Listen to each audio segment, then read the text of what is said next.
ပြည်သားရတောင်ကျန်းလိုနေရာမျိုးမှာတိတ်ဆိတ်အေးချမ်းပြီးတော့အတင်းတက်နေလို့ရတဲ့တစ်ထပ်အိမ်လေးတစ်လုံးနဲ့မိတ်ဆက်ပေးကြပါရရှင်တိကျမှန်ကန်မြန်ဆန်မှု KTZ နဲ့အစားပြု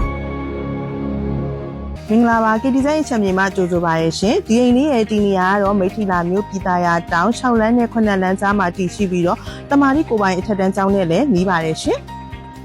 ဒီအိမ်လေးရဲ့ပေအကျယ်ကတော့50 80ရှိပြီးတော့ခရံလည်းပါပြီးသားဖြစ်ပါတယ်ပြင်ဒါအပြင်ကိုမှသူကရေကောမီးရောပါပြီးသားအပြင်မှာအိမ်နံပါတ်ကြပြီးသားမို့လို့အစင်တစ်တက်နေလို့ရပါတယ်ရှင်